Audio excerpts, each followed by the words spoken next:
Hello guys, welcome back to another brand new video. আজকের ভিডিওতে আমরা খুব ইন্টারেস্টিং কিছু আপডেট এবং নিউজ নিয়ে চলে আসলাম। সো চলুন দিই না করে স্টার্ট করা যাক আজকের এই ব্র্যান্ড নিউ ভিডিও।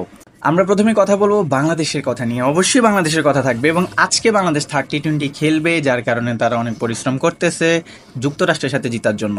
সো এই আপডেটটা, প্রথম যে আপডেটটা থাকতেছে সেটা আমাদের ক্যাপ্টেনকে নিয়ে।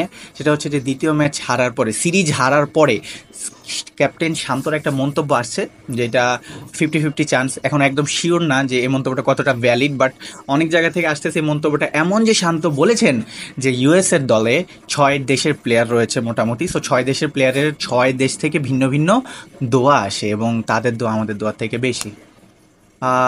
জানি না কতটা ভ্যালিড, বাট যদি এরকম কোনো মন্তব্য শান্ত করে থাকেন তাহলে ওনার চেয়ে বড় কোনো ফুল মানুষ পৃথিবীতে আর নাই। কারণ যদি দোয়া দিয়ে ম্যাচ জিতা যাইতো তাহলে ভারত এখন পর্যন্ত কয়েকটা বিশ্বকাপ জিতে যাইতো, কারণ তাদের সবচেয়ে বেশি পপুলেশন। সো সব ফালতু অজুহাত বাংলাদেশের প্লেয়াররা না দেখালেই ভালো হয়, এটা পার্সোনালি আমার মতামত। নেক্সট আপডেটটা আসতেছে বাংলাদেশের সকল জনগণের পক্ষ থেকে একটা জার্সি উন্মোচন করা হয়েছে এবং অনেকটা মিম টাইপের ভাইরাল হচ্ছে বিভিন্ন জায়গায়। এবং আপনারা দেখতে পাচ্ছেন এই জার্সিটা, ঠিক এই জার্সিটা বাংলাদেশের জন্য ডিজাইন করলে ভালো হয়, যেখানে মায়ের দোয়া ক্রিকেট টিম নামের এই দোয়াটাকে, মানে মায়ের দোয়া ক্রিকেট টিম কে সম্বোধন করেছে বাংলাদেশ টিমকে এবং দোয়ার একটা সাইন করেছে। সো এই জার্সিটা বাংলাদেশ পড়লে আশা করি বাংলাদেশ বিশ্বকাপে 1-2টা ম্যাচ জিতবে।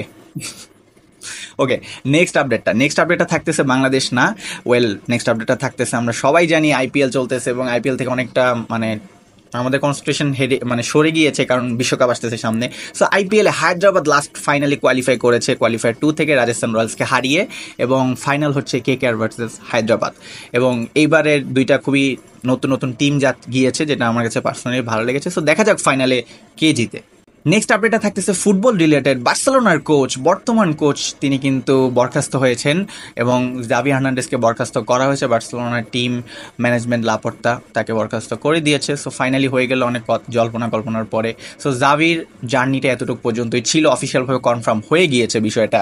এরপরে কে কোচ হবে নেক্সট সেটা দেখার বিষয়, আমরা দেখবো যারা ফুটবল বা স্পোর্টস লাভার রয়েছি।